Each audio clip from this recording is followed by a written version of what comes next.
Hi అండి, అందరికీ నమస్తే. నేను నా రాక్షసుడు పార్ట్ 7. రణవ్ గదిలోకి వచ్చి బెడ్ మీద పడుకుంటాడు. కానీ తనకి ఎంతకీ నిద్ర రాకపోయేసరికి ఫ్రెష్ అయ్యి గదిలోకి వస్తాడు. రణవ్ టవల్ కోసమని వార్డ్రోబ్ ఓపెన్ చేయగానే ఒక ఫోటో ఆల్బమ్ కింద పడుతుంది. దాన్ని చేతిలోకి తీసుకుని ఓపెన్ చేసిన రణవ్కి తన కాలేజ్ డేస్ గుర్తుకు వస్తూ ఉంటాయి.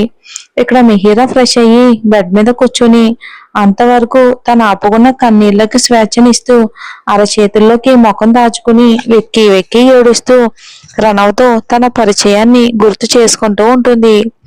మిహిరా నా పేరు. నేను పుట్టగానే అమ్మని దూరం చేసుకున్న దురదృష్టవంతురాలిని. అమ్మ చనిపోయినా నాన్న అక్కే చిన్నప్పటి నుంచి నాకు అన్నీ అయ్యి పెంచారు. మా నాన్న ఒక బిజినెస్ మ్యాన్. మొదటి నుంచి మా తాతయ్య స్థాపించిన కంపెనీని రన్ చేస్తూ ఉన్నాడు. అమ్మ చనిపోయాక నాన్నని ఎంతో మంది మరో పెళ్లి చేసుకోమని చెప్పినా సరే ఆ వచ్చే ఆవిడ మమ్మల్ని ఎలా చూసుకుంటుందో అన్న భయంతో నాన్న మరో పెళ్లి చేసుకోకుండా నన్ను అక్కని కంటికి రెప్పలా కాచుకుంటూ వచ్చాడు. మా అక్క నాకు మరో అమ్మ. మా అమ్మ ఉన్నా కూడా మా అక్క కన్నా ఎక్కువ ప్రేమ చూపించి ఉండేది కాదు అనుకుంటా. అంత ప్రేమగా చూసుకుంది మా అక్క నన్ను. చిన్నప్పటి నుంచి మా అక్కకి నేనే లోకం, ప్రాణం. నాకు చిన్న కష్టం వచ్చినా సరే తను ఎప్పుడూ తట్టుకోలేదు. నన్ను అరచేతిలో పెట్టుకుని పెంచింది అక్క. అక్క మొదటి నుంచి చాలా అమాయకురాలు, అలాగే సెన్సిటివ్. చిన్న చిన్న విషయాలను కూడా తట్టుకోలేదు, తీసుకోలేదు. అక్కకి మొదటి నుంచి డాక్టర్ అవ్వాలి అనేది డ్రీమ్. తన డ్రీమ్ అచీవ్ చేసి ప్రాక్టీస్ కోసం హాస్పిటల్లో డాక్టర్గా వర్క్ చేస్తూ ఉంది. నాకు నాన్న అక్కతో పాటు అమ్మమ్మ, తాతయ్య, పిన్ని కూడా ఉన్నారు. అమ్మమ్మకి నేనంటే కోపం.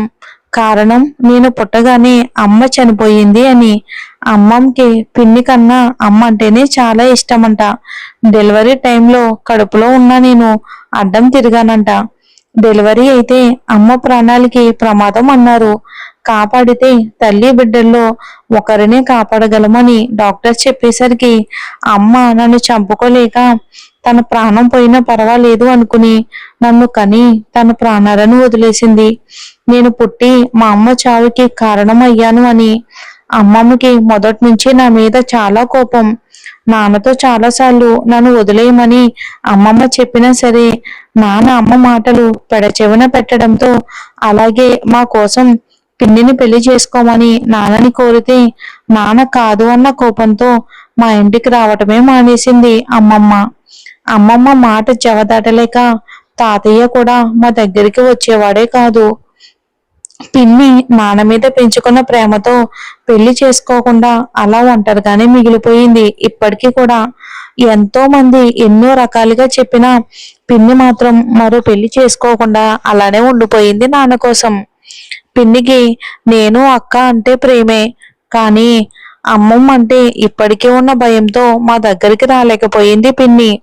అమ్మమ్మ, తాతయ్య, పిన్ని ఉన్నా కూడా వాళ్ళు లేనొట్టే ఉంటున్నాము మేమందరం. అమ్మమ్మ, తాతయ్య వాళ్ళు మాకు దూరంగా ఉన్నా మాకు ఎలాంటి కష్టం, బాధ లేకుండా చూసుకున్నాడు మా నాన్న. నాన్న అక్కతో సంతోషంగా ఉన్న నా లైఫ్లోకి వచ్చాడు రణవ్ అని రణవ్ని తను మొదట కలిసిన రోజు బాగా గుర్తు చేసుకుంటూ ఉంటుంది మన మిహిరా. మనం కూడా వెళ్ళిపోదామా మరి? డిగ్రీ పూర్తయ్యాక నాన్నలాగే నేను కూడా మా బిజినెస్ ని చూసుకోవాలి అని ఎంబీఏలో జాయిన్ అయ్యాను. ఆ రోజు ఫస్ట్ డే కాలేజ్కి వెళ్ళటం. అక్క నన్ను కాలేజ్ దగ్గర డ్రాప్ చేస్తాను అని చెప్పేసరికి ఇక నాన్నకి బాయ్ చెప్పేసి నేను అక్క స్కూటీ మీద కాలేజ్కి అయితే స్టార్ట్ అయ్యాము. మిహి టెన్షన్గా ఉందా అని అడుగుతుంది. టెన్షన్ ఎందుకు అక్క అంటే ఫస్ట్ డే కాలేజ్కి వెళ్తున్నావు కదరా, టెన్షన్ ఉందేమోనని అడిగాను. అక్క నాకేమీ టెన్షన్ లేదు. మీ చెల్లి ఇక్కడ ఎక్కడ ఉన్నా సరే తను క్వీన్నే అని గొప్పగా చెప్తుంది. నిజమే, నా చెల్లి ఎక్కడ ఉన్నా రాణిలా ఉంటుంది. మరి రాణిగారు కూడా రాజుగారు మాట వింటుంది కదా, మరి ఆ రాజువారు ఎక్కడ ఉన్నారో? అక్క ఇప్పుడు ఆ రాజు గురించి ఎందుకు?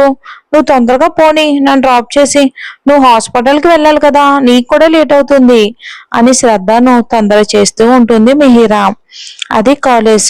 అరే మామా, న్యూ స్టూడెంట్ చూడరా ఎలా ఉన్నారో. అమ్మాయిలు అయితే చాలా అందంగా ఉన్నారు. ఇలాంటి అమ్మాయిలను ర్యాగింగ్ చేయాలని నాకు చాలా కోరికగా ఉందిరా అని అంటాడు. అంత కోరికగా ఉంటే ర్యాగింగ్ చేయి మామా అని మరొకడు అంటాడు. ఏంటి ర్యాగింగ్ నా? అమ్మో, ఆ రణవగాడికి మళ్ళీ మనం ర్యాగింగ్ చేస్తున్నామని తెలిస్తే మనల్ని కాలేజీలో కూడా ఉండనివ్వడు. అంటే ఏంట్రా, ఆ రణవగాడికి భయపడి మనం ర్యాగింగ్ చేయకుండా ఉండాలా?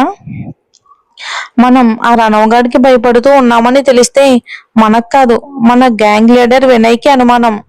నువ్వు చెప్పు వినయ్, ర్యాగింగ్ చేద్దామా వద్దా అని అడుగుతాడు. చేద్దాం. ర్యాగింగ్ చేసి చాలా రోజులయ్యింది. మళ్ళీ మన ర్యాగింగ్ మొదలు పెడదామా అని అంటాడు. రే వినయ్, నీకేమైనా పిచ్చి పట్టిందా? లాస్ట్ టైం ఇలాగే ఒక అమ్మాయిని ర్యాగింగ్ చేశావు.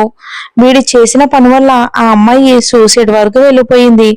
అది తెలిసి ఆ రణవగాడు వీడిని ఎలా కొట్టాలో, ఎంత రచ్చ చేశాడో అప్పుడే మర్చిపోయావా నువ్వు? మళ్ళీ వీడి మాటలు విని ర్యాగింగ్ చేస్తానంటున్నావు? రే, లాస్ట్ టైం వీడు చేసిన చెత్త పనికి నాకు ఒళ్ళు మండింది. ర్యాగింగ్ సరదాగా చేయమని చెప్తే ఆ అమ్మాయి సూసైడ్ చేసుకునేంత వరకు తీసుకుని వచ్చాడు వీడు అని వాడి వైపు కోపంగా చూస్తాడు. వినయ్ కోపంగా చూసేసరికి భయంతో తలదించుకుంటాడు. మరి ఎందుకు ఎప్పుడు ర్యాగింగ్ చేయాలి అని చూస్తూ ఉన్నావు? వీడు అన్నాడని కాదు కానీ నాకు అలానే అనిపిస్తూ ఉంది ర్యాగింగ్ చేయాలి అని. ఇదే మన లాస్ట్ ఇయర్. మళ్ళీ ఇలా ర్యాగింగ్ చేయాలి అన్నా, కాలేజ్ లైఫ్ ఎంజాయ్ చేయాలి అన్నా కుదరదు కదా. అయినా ఆ రణవగాడికి భయపడి మనం ర్యాగింగ్ ఆపడం ఏంటి? రేయ్, ర్యాగింగ్ మొదలు పెట్టండి అని చెప్తాడు. మామా, నువ్వు కేక. నువ్వు పర్మిషన్ ఇచ్చావు కదా, ఇక మన ర్యాగింగ్ ఎలా ఉంటుందో చూడు. రేయ్, నువ్వు ఆవేశపడకు. లాస్ట్ టైం నువ్వు చేసింది చాలు. నోరు మూసుకుని పక్కకు పో అని వినయ్ అనగానే ముఖం నల్లగా పెట్టుకుని పక్కకు వెళ్తాడు. రేయ్, మనం ర్యాగింగ్ చేయడానికి కరెక్ట్గా ఉండేవాళ్ళని చూడండి. ర్యాగింగ్ చేసి చాలా రోజులయ్యిందిగా అని అంటాడు. జస్ట్ అప్పుడే మిహిరా కాలేజ్ రావటంతో స్కూటీ ఆపుతుంది శ్రద్ధ. జాగ్రత్త మిహి, ఫస్ట్ డే కదా, ర్యాగింగ్ ఉంటుందేమో. అలాంటి వాళ్ళ కంటికి కనిపించకుండా క్లాస్ రూమ్ కి జాగ్రత్తగా వెళ్ళు అని చెప్తుంది శ్రద్ధ. అలాగే అక్క, బాయ్ అని చెప్తుంది మిహిరా. బాయ్ రా, ఈవినింగ్ కాలేజ్ అయ్యాక కాల్ చేయి అని చెప్పి స్కూటీ స్టార్ట్ చేసుకుని వెళ్ళిపోతుంది శ్రద్ధ. ర్యాగింగా? ర్యాగింగా నా తొక్క. ర్యాగింగ్ అంటే నేను భయపడాలా ఏంటి? అసలు ఈ మిహిరాని ర్యాగింగ్ చేసేంత దమ్ ఇక్కడ ఎవరికి అని బ్యాగ్ తగిలించుకుని కాలేజ్లోకి ఎంటర్ అవుతుంది. అరే బావా, ఫస్ట్ డే కదా, కాలేజ్లో ర్యాగింగ్ చేస్తారేమో రా అని భయపడుతూ ఉంటారు పక్కన ఉన్న వాళ్ళు.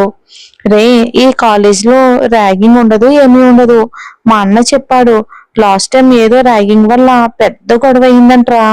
దానితో రణవ్ అని అన్న ఈ కాలేజ్లో ఎవరు ర్యాగింగ్ చేయకూడదు అని గట్టిగా వార్నింగ్ ఇచ్చాడంట. రణవ్నా? అతనెవరు? అతను వార్నింగ్ ఇస్తే వీళ్ళంతా భయపడి ర్యాగింగ్ మానేశారా అని అంటే నేను అస్సలు నమ్మలేకపోతున్నాను రా.